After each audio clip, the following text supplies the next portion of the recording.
weaponry and elite paraphernalia rather than territories was a primary motivating factor in interpolity raiding.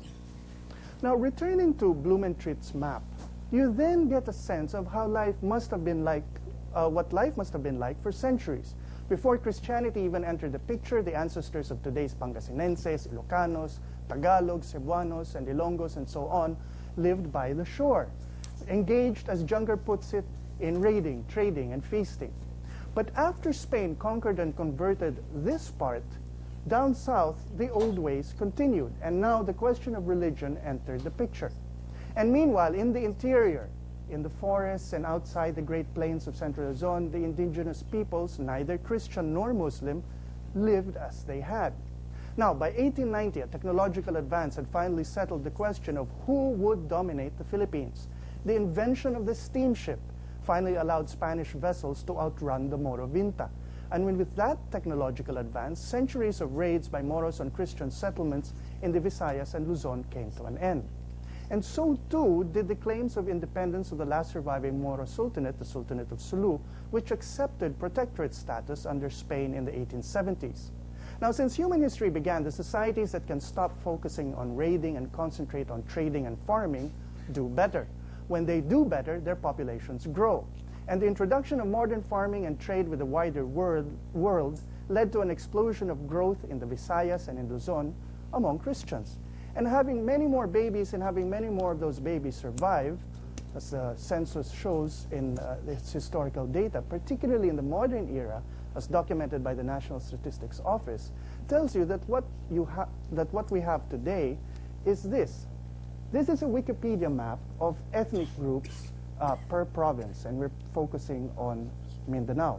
You will see that what were once areas described as places, the areas in green and yellow in the Blumentritt map, where the indigenous peoples lived down here, are now filled with Cebuanos in dark blue, the Bisaya in royal blue, and Ilonggos in cornflower blue. What do all of these maps tell us? In reality, there's no contradiction between Blumentritt's map, which showed where Moros actually lived, and today's claims by the Moros of what constitutes their ancestral domain. That's the first thing. Because the Moros look back not just at their historical living rooms, so to speak, but what they consider their historical backyards. Now, except today, those backyards are occupied in many places by Christians. And there are the Lumads, too, whose cultures look back to a time when there wasn't even such a thing as a living room or a backyard. So when we return, the threat of all of these things colliding and the threat of partition is what we'll look at.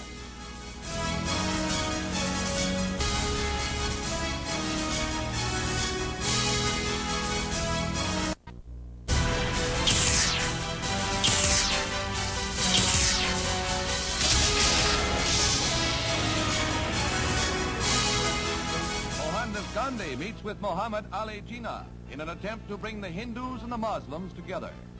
In an India always torn by the strife of castes, Mahatma Gandhi has tried for some semblance of unity. Again, it is something he failed to achieve. He parted friends with Jinnah, he says, but the Indian problem remains.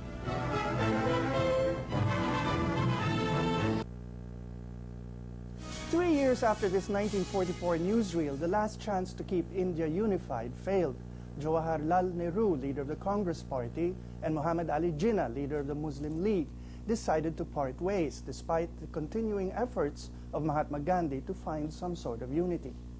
So with this cautionary tale in mind, let's put together the information we learned before our break. We're now going to use maps we made based on the maps you saw previously.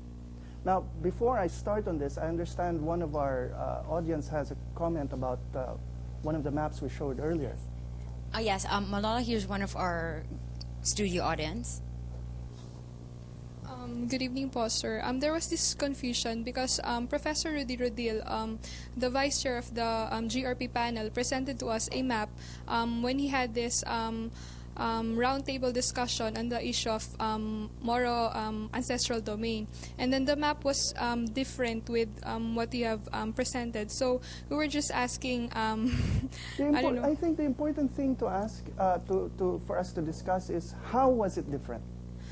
Sir, because in that map, in the map presented to us, majority of the population in Mindanao was mostly Muslims before the Spaniards came. Although there were Lumads also, but then, for example, the barangays, mostly were composed of Muslims. All throughout Mindanao. So, for example, what would be different from if our audience remembers the map with the pink, yellow, and Yes. And the green, that you're saying if we looked at Mindanao, there would be a larger part that's green, Yes. and smaller parts that are yellow. Yes. And you're saying that it's also a map from the same era. Yes, sir. Okay.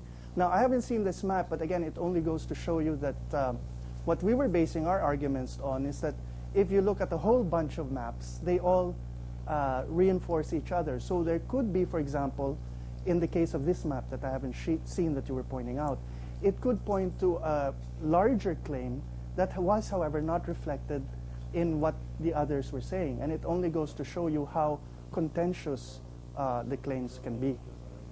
So if we start with our present ARMM, like so, and if we then expand this ARM, showing the possible expansion that would take place in 1 year by adding the controversial plebiscite areas, and if we then add other areas that would be subjected to another plebiscite in 25 years, we get the MILF's version, at least, of what constitutes their future BJE and possibly a Bangsamoro state. Now, let's compare their vision, the vision that you just saw, with what Blumentritt had mapped out as the Muslim areas in the twilight of the Sultanate of Sulu, which is what you see here.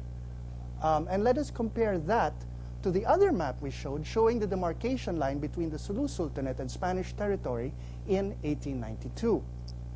And you can see that there's not much of a difference between them. And finally, let us compare that historical territory with the current demographics of Mindanao. As you can see, basically you assume that all these blue and orange, blue areas are Christian. You can literally see from this map how the modern era's Christian settlements get in the way of the fairly neat and tidy historical real estate that the Moros, or at least the MILF, wants. Now, I don't know if anyone could have realized just how quickly our landscape would fill up to cause this sort of compressed situation. In 1934, however, a sultan, the Sultan Saramain, known to everyone else as Domokawa Lonto, then a delegate to the Constitutional Convention and a future senator of the Republic, brought up at least 2 points. First, if Manila ignored Mindanao and Sulu, there would be consequences, he said. And Bettina, would you like to read what he said?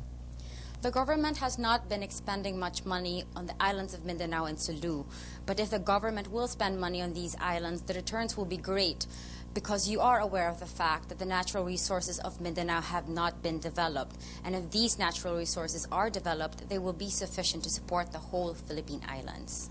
And second, that there was plenty of land aplenty for everybody, at least at that time. Bettina? I am also, in behalf of Mindanao and Sulu, inviting our Christian brothers in Sulu and Visayas to migrate to Mindanao and Sulu if they have no lands of their own. If these most trying days in our history, we must advocate national unity among Christian and the Mohammedan Filipinos, especially during the transition period, because if there is going to be trouble that will be interpreted in America that we are not yet capable of independent existence. Now, the full speech of the Sultan Saramain is up on my blog, and I invite you to read it.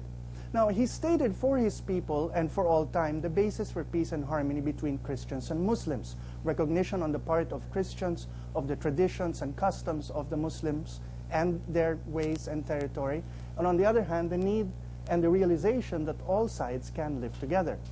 But let me bring up finally 2 points the Christian majority ought to consider as we look at what's going on in Mindanao. Both come from our political history. First, let me take you to an article from Time magazine circa 1923. Now, that was the year that this photograph that we're going to be showing you was taken. The man looking bored and sleepy on your right over there was quoted with reference to the American that you see standing over here, delivering a speech. Now, Bettina, would you like to read what Speaker Manuel Rojas said in 1923? We have encroached upon the rights of the Governor-General because in that guise liberties are won. And it is an eternal and, let me suggest, immutable principle of how self-determination is achieved for any group. Now, second,